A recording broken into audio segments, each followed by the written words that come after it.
Hello friends, I'm George, the nice smelling gentleman.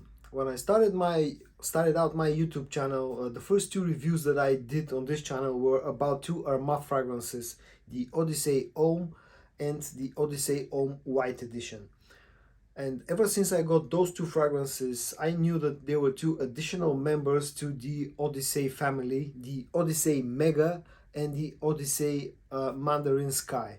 Now, I've been tracking down those two fragrances because they're supposed to be limited edition fragrances. They were kind of hard to find, but just at the end of last year, at the end of December, I was finally able to track down those two fragrances. I ordered them and they arrived in the first few days of 2023.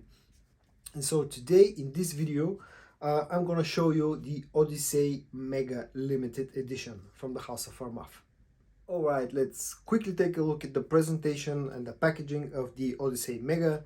The fragrance comes in this black and yellow painted box. As you can see, it's quite different from the usual fragrance boxes and fragrance designs. You can see this very vibrant yellow color. On the front you have Odyssey Mega limited edition. On the side you have the House of Armaf and the name of Sterling, the parent company of Armaf.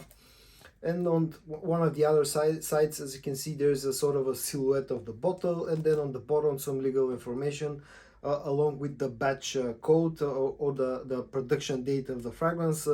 This fragrance, my bottle, was made in August of 2022. And now the look of the bottle itself, as you can see, it has pretty much the same goofy style looking bottle as with the other members of the Odyssey family. The only difference here is that the fragrance comes in this sort of a fake leather pouch. It's kind of ugly to me. I don't know why they did this, maybe to separate the limited edition fragrances from the normal edition. I don't know. You can take out the bottle, and one other thing about this bottle is the fact that the actual bottle is transparent, which is not the case with all the other three members of the Odyssey Homme family. Alright, that's enough about packaging and presentation and stuff. Let's talk about the scent. Firstly, I'll quickly show you the sprayer in action. As you can see, actually the sprayer is pretty decent.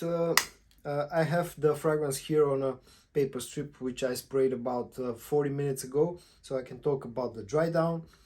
Let's quickly first address the elephant in the room. If you don't know what this fragrance is, it's a clone of YSL Y Edp. So in this video I will sort of compare it to YSL Y Edp. Okay, let's talk about the actual scent. What you get here is when you initially spray the Armaf Odyssey Mega, what you get is a very fruity opening with a touch of citruses. Compared to YSL Y Edp, this is not as sharp. It lacks that spiciness and lacks that ginger in the opening of YSL Y Edp. So this is not as sharp and as loud in the opening like YSL Y Edp. It's like a slightly fruitier, slightly softer, slightly more sweeter version of YSL Y Edp.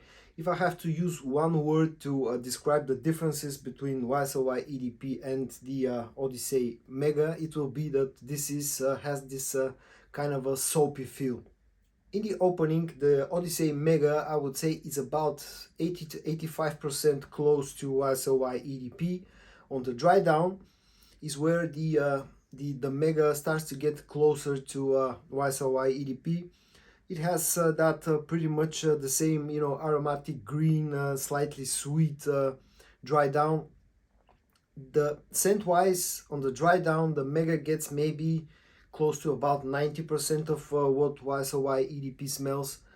But there's one thing, maybe two things. The fruitness, the slightly fruitier vibe is from the opening is carried on to the dry down, and also that soapy feel that I get from the Mega in the opening, that also carries on to the dry down of the fragrance. But on skin maybe not so much, but in the air around you, the Mega is, I would say, about 90% close to YSL Y Edp scent wise. Now let's talk about the performance of the Armaf Odyssey Mega. We all know that YSL Y Edp, one of the stronger points of YSL Y Edp is its performance. It's almost a beast performing fragrance. I usually get somewhere between 8, 9, maybe sometimes even 10 hours of performance from the YSL Y Edp. Now here is where the Armaf Mega has been a bit disappointing to me. I've tried it like 4 or 5 times already since I got it, and every time I got somewhere between 4.5 to maximum 5 hours of performance on my skin, with pretty good projection at about an hour, maybe slightly more than an hour.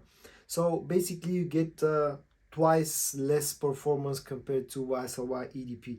Now I have a few other Armaf fragrances and all of them have proven to be quite a good performers, and I expected that the Mega will follow along that lines, but unfortunately, at least so far, the performance of Mega has been a bit of a letdown.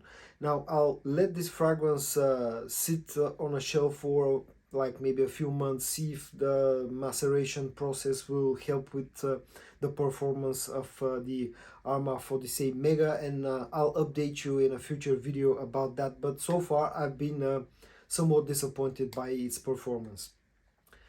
Now let's talk about versatility and use case scenarios. Because this is such a close clone to YSL Y Edp, it carries that same versatile DNA. This can be used pretty much all year round, maybe except with the most colder months of the year.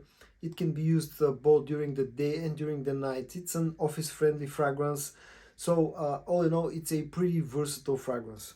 And so to sum things up, the Armaf Odyssey Mega Limited Edition is a pretty good, pretty high quality clone of YSL Y Edp, carries that same DNA. If you are familiar with the way that the original smells, you'll probably enjoy Armaf Odyssey Mega. Just keep in mind the performance here is not as good as other Armaf fragrances. And so this was all for today's video. I hope that you found this video helpful, entertaining, interesting. If you did, give it a like, subscribe to my channel, stay safe, and I'm gonna see you in my next video. Bye bye.